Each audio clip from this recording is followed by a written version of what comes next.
My name is Lance Miller. I'm a 48-year-old construction foreman, a veteran, and for over 2 decades, I believed I had a loyal wife, a strong family, and a life built on solid ground. But one phone call shattered everything. My daughter was in the ER, beaten.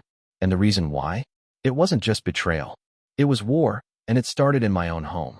My wife, her brother, lies so deep they nearly buried me.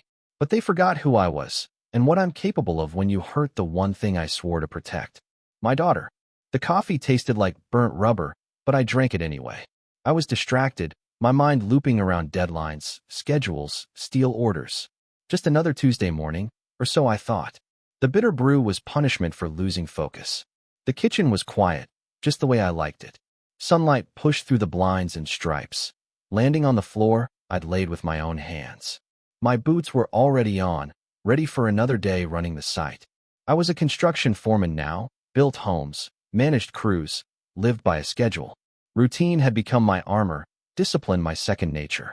The Army taught me that, and I brought that same precision into civilian life. Patricia, my wife of 23 years, was already gone for her early meetings. Our daughter, Emily, 21, smart, sharp, and the best thing I ever helped bring into this world, had stayed over at her friend Sarah's. Or so I'd thought. The phone rang. Unknown number. Normally, I'd let it go to voicemail. But something told me to pick it up. A gut instinct. The kind you don't ignore, not after years of reading danger before it exploded. Mr. Miller, a clinical voice said. This is Memorial Hospital. Your daughter, Emily, has been brought to our emergency department. I stood still, hand frozen in mid-reach. My fingers clenched around the phone as I fought to keep my voice steady. What happened? I'm sorry, sir. We can't disclose details over the phone, but you need to come immediately. I'm on my way. I left the coffee untouched and the breakfast half-eaten. Grabbed my jacket. My boots thudded across the hardwood like war drums. The old Dodge fired up like it knew something was wrong.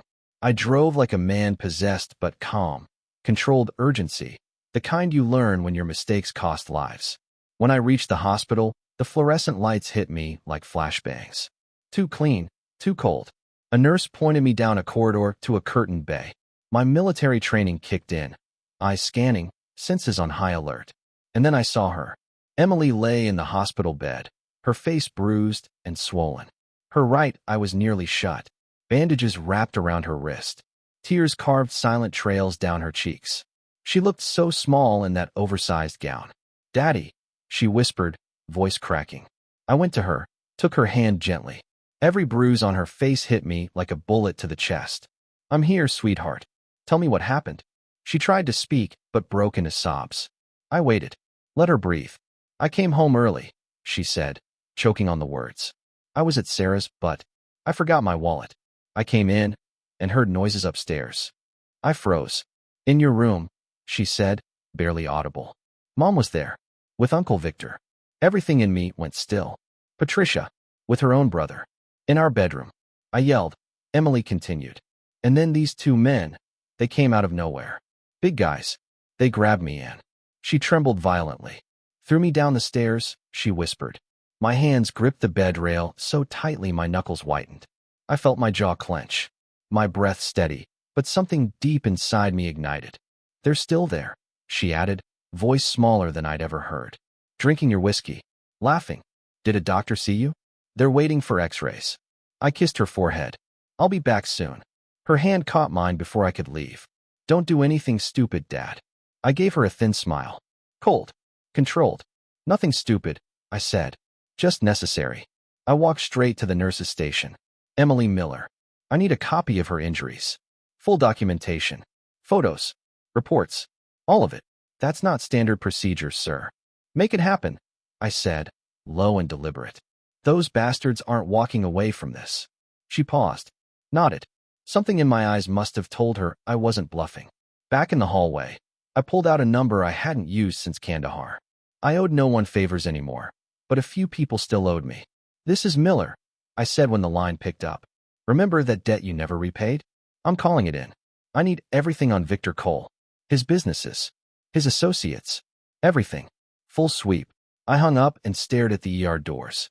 23 years of marriage, destroyed in a whisper. The dinners, the holidays, the sacrifices, wasted. But it wasn't the affair that broke me. It was Emily, my daughter, my child. They put hands on her. They threw her down the stairs. That's not something a father walks away from. When I returned to her room, she had drifted into a medicated sleep. Her face was still, but even now, her hand clutched the blanket like it was a lifeline. I sat beside her, remembering the moment I first held her, tiny and screaming in the delivery room. I promised to protect her that day, and I'd failed. Once. I wouldn't fail again. I stepped aside to make one more call. This time, to a detective who once told me if I ever needed help off the record, he'd be there. "Detective Rivera," I said. "This is Lance Miller. We need to talk. Not at the station, somewhere private. This is bigger than you think." I looked back at Emily. They thought they were untouchable, that they could hurt her, laugh about it, and walk away. They had no idea what kind of man I used to be, but they were about to find out. I didn't drive straight home. I parked a block away. Old habits, ones I hadn't used in years, resurfaced like they'd never left. I scanned the street as I walked, boots silent on the pavement. 2 black SUVs sat in my driveway, both with tinted windows. Too clean, too polished for a neighborhood like mine. Muscle. Professional, or at least trying to look the part. Amateurs. The front door was wide open, music blasting from inside. Bass heavy, obnoxious. I slipped through the side gate, down the path I'd laid myself a decade ago. My hand brushed the side of the house as I moved, checking for vibrations, listening for voices. I circled around to the kitchen, entered through the back like a thief in my own home. The smell hit me first: cigarettes, cologne, and liquor. My no-smoking rule had been ignored, my rules trampled. Laughter echoed from the living room. "You should have seen his face," Victor said, his voice soaked in arrogance. "Christmas dinner." He poured my wine like a waiter. Poor bastard never had a clue. Another wave of laughter. Patricia chimed in, slurring her words. 6 a.m. coffee. 6:15 news. Every single day. Like clockwork. It was too easy.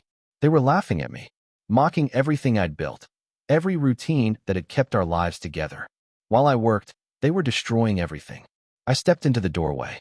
Victor was lounging on the couch, one arm wrapped around Patricia like he owned her. She looked disheveled, blouse unbuttoned too far, glass slipping from her fingers as she turned to face me. 2 men, one by the window, the other leaning on the wall, both in black suits, both holding beers like the rules didn't apply to them. "Get out," I said. Calm, measured, cold. The room went still. The music kept thumping, but the air shifted. Victor's smirk faded, eyes flicking toward his men. Well, the man of the house returns. 5 seconds, I said. Then I start removing you myself. The first guard, young, broad-shouldered, wearing his suit like a costume, stepped forward. "Listen, buddy." I moved. The first strike collapsed his windpipe. He dropped to his knees, gasping. I followed up with a knee to the solar plexus, and he hit the ground like a sack of bricks. The second one reached for something, probably a weapon, but he was too slow. I grabbed his wrist, twisted until I felt the bone snap, then drove his face into the wall. Once, twice. He slumped to the floor, unconscious, blood smearing the drywall on the way down. 15 seconds. Both neutralized. Victor stumbled backward, dragging Patricia with him. "Lance, wait," he stammered. "Let's be reasonable. Like your men were reasonable with my daughter? She shouldn't have been there." Patricia blurted, eyes wide. "It wasn't our fault." I backhanded her. The sound cracked through the room. She collapsed onto the couch, hand pressed to her cheek, staring at me like she didn't recognize me. "Don't you dare," I said through clenched teeth. "Don't you dare blame her." Victor tried to run. I caught him mid-stride, one hand around his throat, slamming him against the wall. His feet dangled off the floor, eyes bulging. "Please," he wheezed. "We can talk." I leaned in, tightening my grip. "Like your men talked to Emily? With their fists." I dropped him. He crumpled to the ground, gasping, trying to crawl. I kicked him in the ribs. Once. Twice. A third time. He rolled over, coughing blood. "You'll kill him." Patricia screamed. "Not yet." I grabbed Victor by the hair, lifted his head, looked into his eyes. "They hurt my little girl. Think I won't return the favor." And then I made him feel everything. It was clinical, methodical. I didn't break what didn't need to be broken, but I made sure every nerve in his body screamed. When I was done, He was sobbing on the floor, his blood pooling into the carpet I'd installed myself. I turned to Patricia. She was curled into the far end of the couch, trembling. Lance, please. I can explain. Don't call me that. I stared at her like she was a stranger. Pack your things. You've got 10 minutes. If you're still here after that. She didn't ask what would happen. She knew. She staggered to her feet. Where am I supposed to go? Ask your brother. Once he can talk again. I turned to the guards. One was out cold. The other was still wheezing, clutching his throat. Take your boss and get out. And if I see you near this house again. I stepped closer, voice low. They won't find your bodies. The guard dragged his partner up. Together, they hauled Victor's broken frame out the door. Patricia stumbled after them, mascara running down her cheeks. She looked back once, but I'd already turned away. Inside, I surveyed the damage. Blood on the floor, broken glass, cigarette burns on the coffee table. My home defiled. My phone buzzed. A text from Max. Found something. Meet me tonight. I nodded to myself. They thought this was over. That my rage was spent. They were wrong. This wasn't rage. This wasn't revenge. This was justice. For Emily. For the years they laughed behind my back. For every moment Victor sat at my table, smiling, plotting. I walked to the bedroom. Ours. The bed where they had betrayed me still reeked of their filth. I stripped the sheets and carried them to the backyard. Lit them on fire and watched them burn. Then I called my bank. My lawyer. Detective Rivera. Patricia thought she knew me. Thought I was routine. Predictable. Safe. She had no idea who she married. But she was about to find out. The sheets were still smoldering in the backyard when I sat down in my armchair. Hands bloodied, heart pounding, mind anything but calm. The house was quiet now, but not in the peaceful way I once cherished. It felt hollow, tainted, like something sacred had been violated. I stared at the blank television screen in front of me, but I wasn't really looking. My eyes were fixed on the wall, but my thoughts were miles away. Afghanistan, 2003. The ambush that nearly killed both Max and me. The deafening crack of gunfire. The shrapnel that tore into my shoulder. Max dragging me back through dirt and blood, screaming over the radio for a medevac. We'd both survived that day, but neither of us had come home the same. My phone buzzed. Max, construction site. 1 hour. I closed my eyes. Time to move. I still had it. The control. The coldness. I hadn't used it in years, but it was always there, buried just under the skin. The soldier in me wasn't dead. He'd just been sleeping. And now he was wide awake. I got up, walked to the bedroom closet, and slid the clothes aside. Behind the false panel was the safe, my private corner of the world. Patricia never knew it existed. Inside were the pieces of a life I'd left behind. Service medals, discharge papers, encrypted notebooks, burner phones, and one old book filled with names. Men who owed me favors. Quiet favors. The drive to the site felt longer than usual, though the streets were empty. Just the hum of the truck and my thoughts. When I pulled in, Max's truck was already parked near the steel beams stacked in shadows. He stood tall, his frame still built like a tank, arms crossed, face like stone. 20 years of civilian life hadn't softened him one bit. You look like hell, he said as I approached. You should see the other guy, I muttered. He didn't laugh, just nodded and pointed to his truck. Got something to show you. Inside the cab, he opened his laptop. Files popped up, documents, spreadsheets, images. Max had been busy. Rick's not just a sleaze, he said. He's a cancer. He's in everything. Real estate, shell corporations, fake investment firms. And guess who keeps showing up on all the paperwork? He turned the screen toward me. Patricia. I didn't flinch, but I felt it. Deep down, like a switch getting flipped. She's been moving money for him, Max continued. Years now. Offshore accounts. Tax shelters. She's not just his side piece. She's his damn partner. I leaned in, studying the records. Transactions, wire transfers, forged signatures. It was all there, in black and white. She played me for a fool. There's more. Of course there was. Rick's in trouble. Word is he borrowed heavy from people who don't like waiting to get paid back. Mob-connected types. He's desperate for cash. That's probably why they moved fast on you. Divorce, asset transfers, full cleanup. So I'd be left with nothing, I said flatly. Max nodded. House, savings, pension, everything. The debts would have followed you, not them. I let the silence settle for a moment. Then I asked the question that had been clawing at my mind since the hospital. What about Emily? She wasn't supposed to be home. They got careless. Sloppy. Her walking in.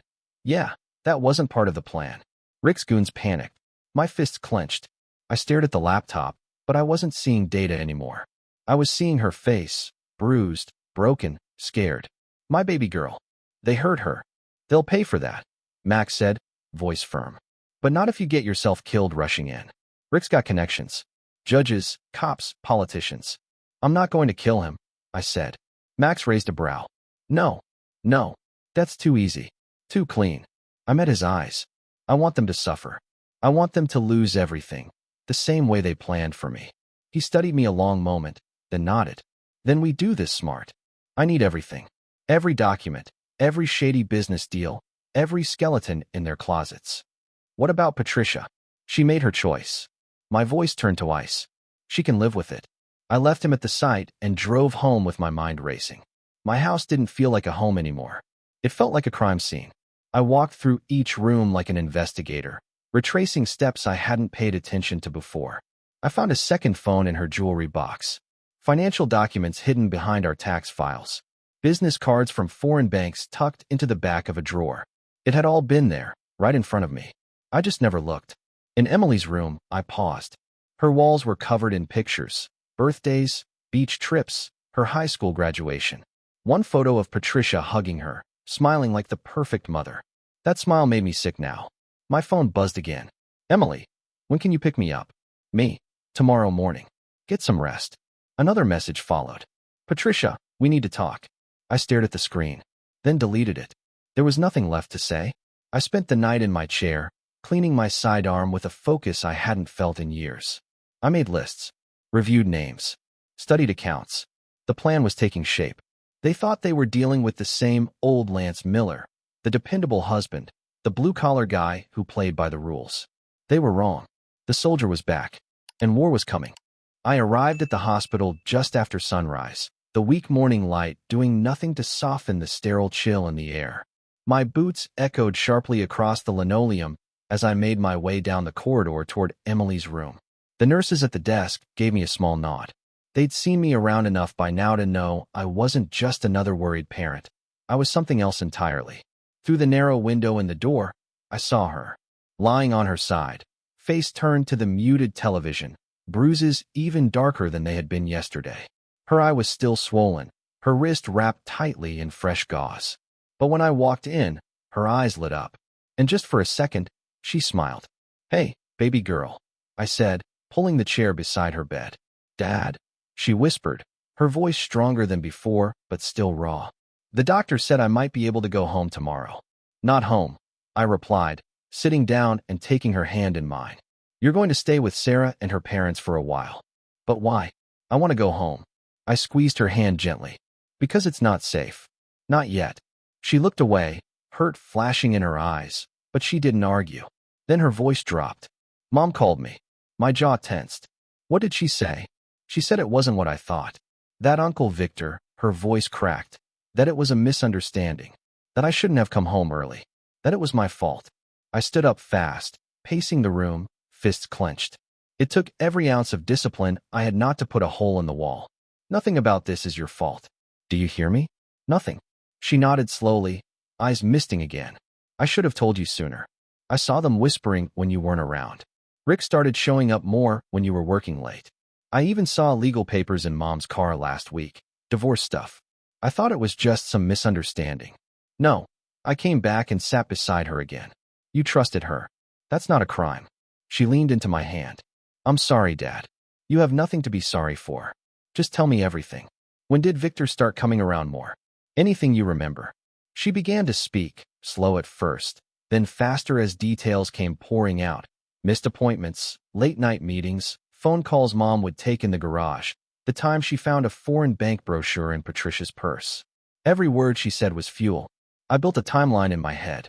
I could see the betrayal unfold like a battlefield map. A knock at the door interrupted us. Max stepped inside, wearing a white hospital badge that said administrator, though I knew that was just a cover. Got a minute? He asked. I looked at Emily, kissed her forehead, and whispered, I'll be back soon. In the hallway, Max pulled me aside. His face was grim. Those two goons you dropped at the house. They weren't just rent-a thugs. I asked around. One used to work security for a downtown casino, heavily mob-connected. The other's got a rap sheet longer than my arm. Assault, extortion, attempted murder. I nodded, jaw tight. Victor's deeper in than I thought. Max glanced around before leaning closer. And that's not all. I've been digging into Victor's contacts. He's protected, cops, judges, maybe even a DA. Someone's making sure his name stays clean. Can you get me names? I'm working on it. But you need to be careful, Lance. These people don't screw around. They bury problems. I'm not a problem, I said quietly. I'm a reckoning. My phone buzzed. Detective Rivera requesting a meeting. I told Max to keep digging, then walked back into Emily's room. She was asleep, thanks to the pain meds. The nurse entered behind me with a clipboard and a digital camera. We need to photograph the injuries again, for the police report, she said. I watched as they documented every bruise, every cut. Each one cataloged like evidence from a crime scene. My daughter's pain, immortalized in pixels and ink. The detective wants to interview her tomorrow, the nurse added. No, I said firm. She's been through enough. They can talk to me. Sir, in cases of domestic. This isn't domestic violence. I cut her off. This is something else. And I'm handling it. She nodded hesitantly and left. I sat by Emily's bed as night crept in. My phone buzzed again, texts from Patricia. Some begging, some angry. All worthless. I deleted them without reading more than a line. The woman I'd married was gone.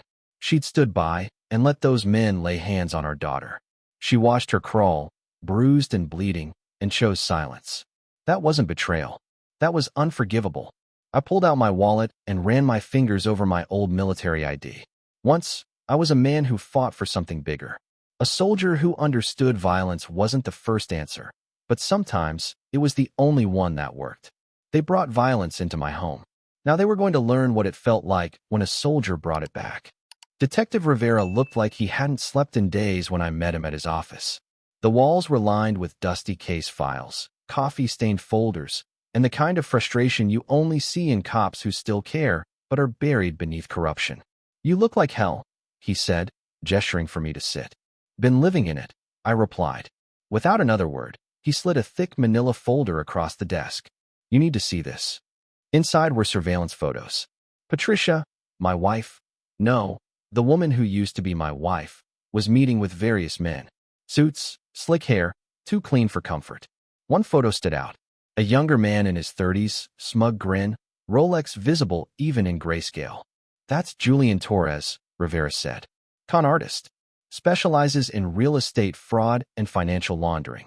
He's been on our radar for years, but he's slick. Nothing ever sticks.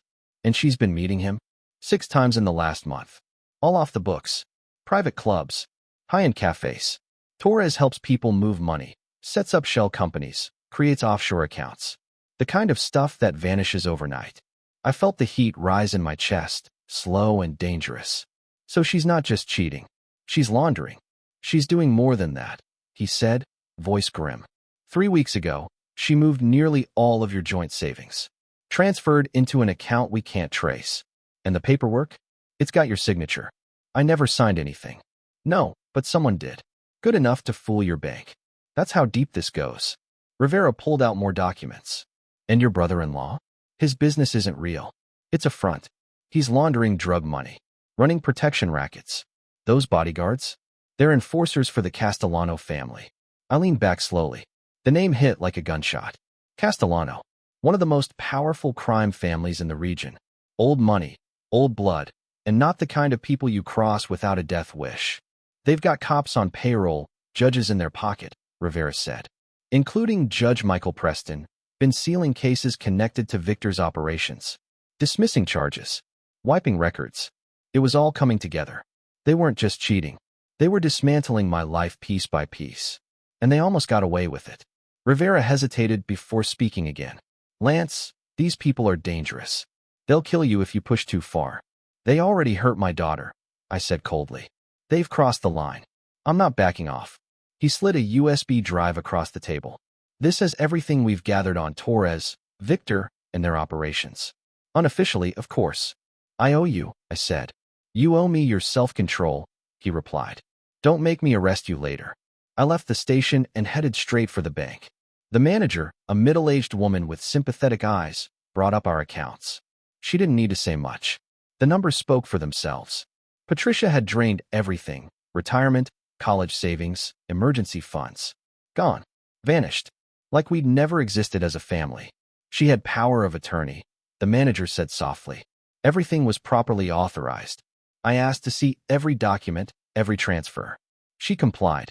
Patricia had been careful, meticulous, deceptive. My phone buzzed, another text from Max. Max, got names. Meet me in the parking garage at the hospital.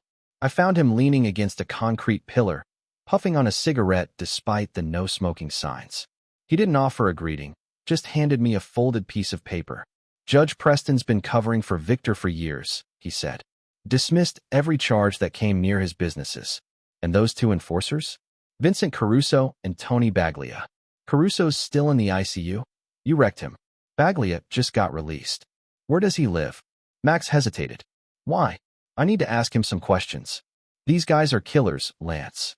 If you push them, they can try, I said, voice like steel. Now give me the address. He sighed and handed it over. Your funeral.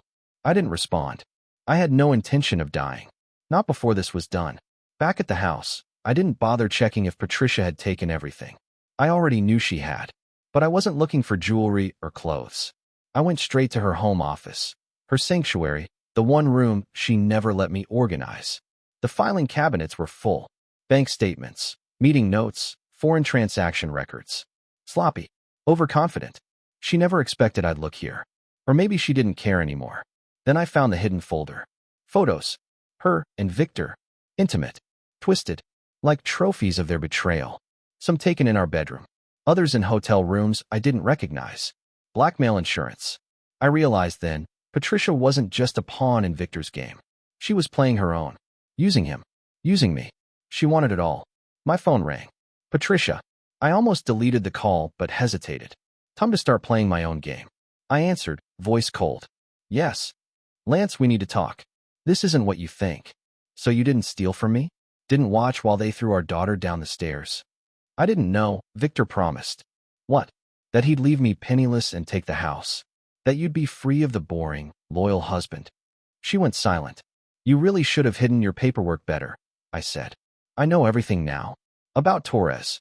About the Castellanos. About Judge Preston. Her voice shook. Lance, you don't know what you're doing. These people, they'll kill you. No, I said, calm as death.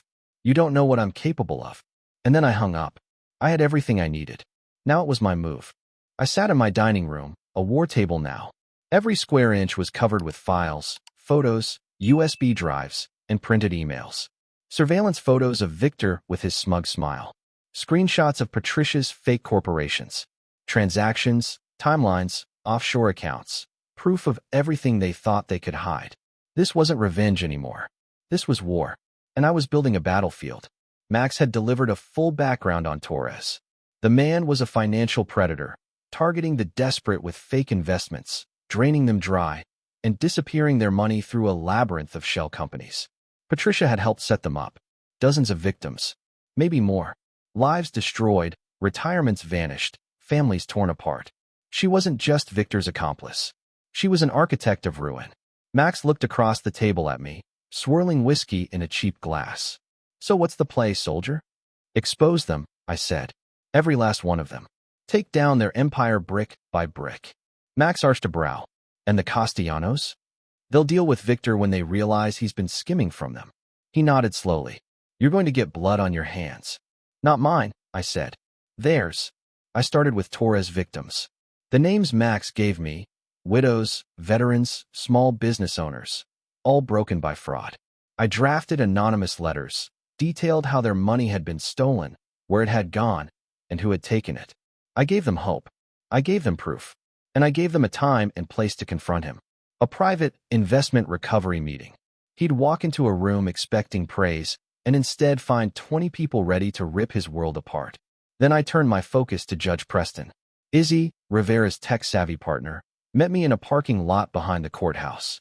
She handed me a folder thick with sins. Preston's been receiving monthly payments from Victor's shell companies, she said. He's addicted to prostitutes and cocaine. Rick supplies both. We've got him on surveillance, caught in the act. I flipped through the evidence. Photos of Preston leaving a known brothel, envelopes of cash exchanged in alleyways, texts too explicit to read twice. I've got 3 copies of this, she said. One for the media, one for the bar association, and one for him. You choose how it ends. I nodded. He's the weakest link. When he falls, the rest starts crumbling. I went home and inserted the drive into my laptop. Hours of files, connections, bank records. Torres was tied to Victor, Victor to Patricia, Patricia to offshore accounts, Preston to it all, even some dirty cops Rivera couldn't name yet. They built their world on secrets, and I was going to tear it down. Later that night, Emily texted me from Sarah's house. Emily, when can I come home? Me, not yet, baby. Soon. Emily, Mom keeps calling. I didn't answer. Me, good. Don't. You did nothing wrong. She paused before replying again. Emily, I saw what they did to you, Dad. What they tried to take. I'm proud of you. But please, just be careful. I can't lose you too. That hit harder than anything else. Me, you won't. I promise. I love you. I stared at my phone long after the screen went dark. The rage that had carried me this far slowly morphed into something sharper. Cold. Purposeful. This wasn't about rage anymore. This was about protecting what mattered. I pulled out the burner phone and sent a message to Izzy. Me. Pull every file you've got on Preston. I want to time it with Torres takedown. Then I went back to my laptop. Surveillance footage queued up. Preston at a brothel. Preston at a cash handoff. Preston with his nose in powder and a girl barely legal sitting on his lap. I burned copies onto 3 separate flash drives. One labeled bar, another press, the third Preston. All that was left was pulling the right thread, and then watching it all unravel. I checked the list of victims. I had everything prepped, folders with personalized letters, screenshots of transfers, legal templates for lawsuits. This wasn't just going to ruin Torres and Victor. It was going to raise the bodies of everyone they'd ever stepped on. My phone buzzed. Unknown number. Message, back off while you can. Last warning. I stared at it for a long moment, then smiled. They were scared. They should be. I saved the number. Traced the area code. It pinged off a burner used near one of Victor's buildings. Careless. Next, I sent Izzy everything I had on Torres' movements. When he arrived, when he left, where he parked, where he banked. Then I picked up the folder I'd prepared for Patricia. Her downfall would come last. Not just because she deserved it, but because I wanted her to watch it all fall apart first. And when the dust settled, I'd be waiting. Not as the man she betrayed, but as the man who rebuilt his life on the ashes of their lies. The plan was set. The match was lit. Now I just had to let it burn. I sat in my truck across the street from Julian Torres' office, binoculars in one hand, coffee in the other. The sun was just cresting over the city skyline, but I wasn't admiring the view. I was watching pawns take their places. One by one, they arrived. A retired teacher with a limp, carrying a folder full of bank statements. A widow in her 60s, eyes hard, holding a photograph of the home Torres had stolen. A young contractor, shoulders slumped with shame and debt. 20 victims in total, each with their own story of betrayal. Each one armed with proof I'd handed them anonymously, documents, account numbers, everything Torres never thought would see daylight. They entered the building slowly, unsure, but determined. My phone buzzed. Izzy, Judge Preston signed the warrants. Move when ready. Perfect timing. I checked my watch. Preston had no idea he'd just authorized a search of properties owned by his own Castellano benefactors. By the time he realized it, everything would be set in motion. I dialed a burner number, Danny Lee, my tech guy. Former Army signals. Now, the best cyber ghost I knew. Everything's moved, he said. Rick's accounts are empty. Patricia's too. Shell companies are holding it all offshore. They've got nothing left. And the IRS. Already sent. They'll be knocking within the hour. I ended the call. My heart didn't race. My hands didn't shake. I felt calm. Focused. Then I called Torres directly. This is Julian Torres, he answered, voice smug. This is David Shun, SEC Enforcement. I lied, voice flat. We've received multiple complaints. I'm in your lobby now with a few concerned investors. Might be a good time to explain yourself. I ended the call and watched through my binoculars. Torres froze the second he stepped out of his Mercedes, mid-adjusting his tie. He glanced at the building, did a double take when he saw the crowd, then turned pale. His conman charm vanished in an instant. He tried to backpedal, but it was too late. They'd spotted him. The victims surged forward, waving documents, shouting names. Accusations flew like bullets. And then, perfectly on cue, a news van screeched into the parking lot. Cameras already rolling. Torres was trapped. There was no exit strategy for this. My phone buzzed again. Rick, you bastard. What did you do? The IRS is here. They're seizing everything. I'll kill you for this. Let him try. Patricia, Tom, please. They're saying it was all fraud. They froze my accounts. I didn't know. Please help me. Deleted. Through the binoculars, I watched Torres buckle under the pressure, trying to shout back explanations. He shoved past one victim, only for another to block him. His designer suit was wrinkled and stained with sweat. He looked like what he truly was, cornered prey. Then Izzy arrived. Unmarked car, warrant in hand, confidence in every step. Federal agents poured out behind her like wolves closing in. Torres was done. I started the engine. 1 target down. 2 to go. My next stop was the unfinished construction site, the one I'd chosen for its privacy and isolation. I parked behind a stack of steel beams and checked my gear. The recorder was live. The gun stayed holstered. This was about leverage, not blood. Tony Baglia arrived a few minutes later, just like I told him to. Alone. Still bruised from our last encounter. He didn't look so cocky now. You got 5 minutes, he growled. I shouldn't even be here. I'm not asking for confessions, I said, stepping from the shadows. Just information. I don't know anything. I played the recording, Caruso's drugged-out mumbling from the hospital. Enough to scare a smarter man. Baglia's face went pale. You wired the hospital? No. Your partner talks in his sleep. Thin walls. He cracked. It took less than 2 minutes before he was spilling everything. Victor's money laundering, his ties to the Castellanos, the corrupt officials in his pocket. He detailed how they hurt my daughter, how they laughed about it afterward. When he was done, I handed him an envelope. Cash. One-way ticket to Miami. Fresh start. Disappear, I told him, or this recording gets leaked to the feds and the Castellanos. He didn't argue. He fled. I uploaded the recording to 3 encrypted backups. 1 in the cloud, 1 on a secure drive, 1 with Max Insurance. Always have insurance. Another message came in. Max, Castellano enforcers just arrived at Rick's office. They don't look happy. Good. Then Izzy chimed in. Izzy, Preston singing. Names, dates, everything. Entire operations exposed. Perfect. Victor would be panicking now. Patricia would be spiraling. Their empire was collapsing, and they didn't even know where the next hit would come from. But I did. I watched it all from the shadows, every move calculated. I hadn't lifted a weapon. I hadn't drawn blood. And yet I'd set fire to their kingdom, brick by brick, lie by lie. The trap had closed. And now? Now came the fun part. Watching them destroy themselves trying to escape it. The warehouse district was dead quiet. Just the low hum of freight trains in the distance and the occasional gust of wind stirring up trash along the pavement. I parked behind a rusted loading dock, killed the engine, and waited. This was the place Victor used as a front for his laundering operation. A wholesale electronics company that hadn't shipped a single product in years. My phone lit up with 3 messages in rapid succession. Danny, Rick just tried accessing his accounts. They're empty. He's freaking out. Max, Castellano's guys are on site. You were right. He's about to face the music. Izzy, Preston gave up everything. He named names. The case is airtight. Good. It was time. I stepped into the shadows, eyes on the front entrance. Right on cue, a black SUV screeched around the corner and came to a halt. Victor stumbled out of the passenger seat, clutching a metal briefcase like it was the last lifeline he had left. His once pristine suit was wrinkled, sweat soaking through the collar. His eyes darted like a rat in a maze with no exits. 2 Castellano enforcers flanked him, cold and still. No words. Just waiting. Victor's voice cracked. The money's here. All of it. Just let me explain. The bigger enforcer snatched the briefcase, popped it open, and scowled. Empty.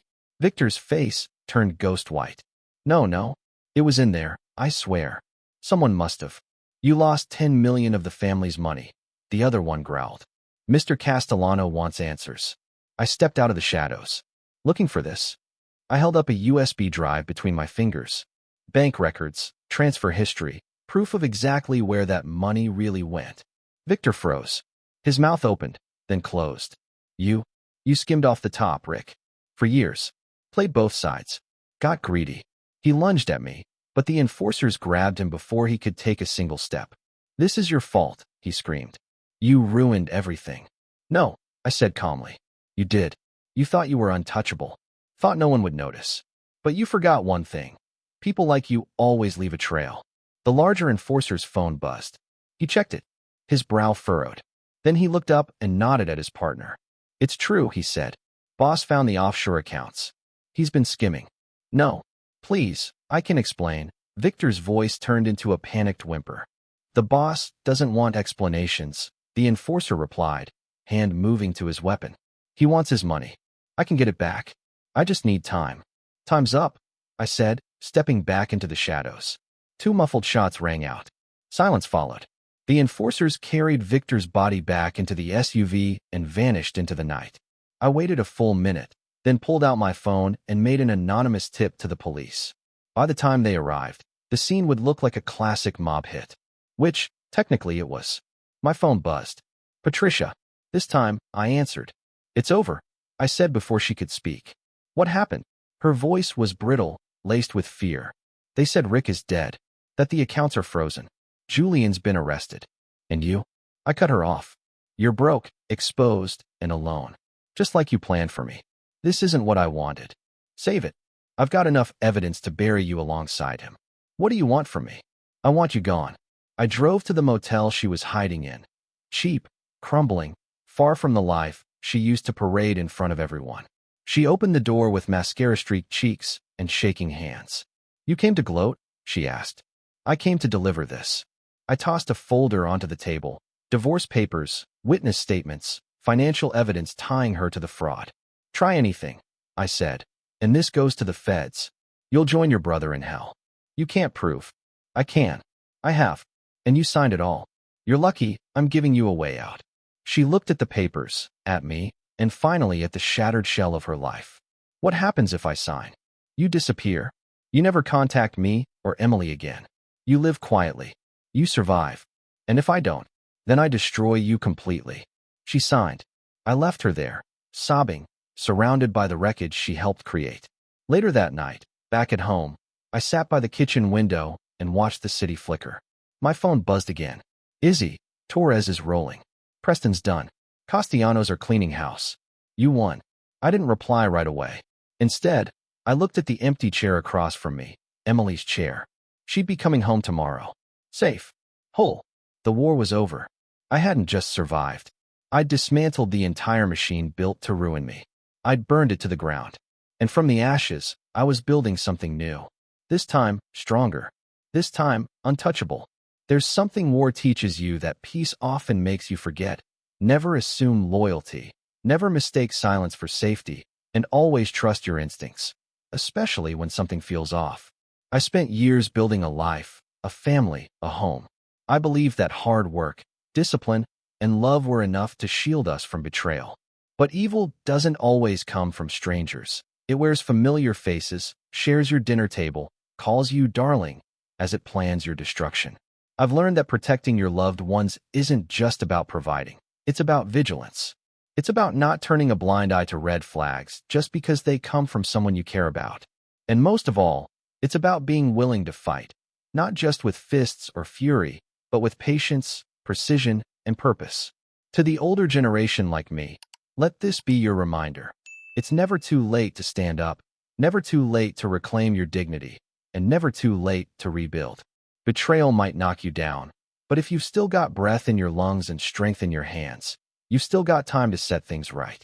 And sometimes, justice doesn't wear a badge. Sometimes, it wears calloused hands and quiet resolve.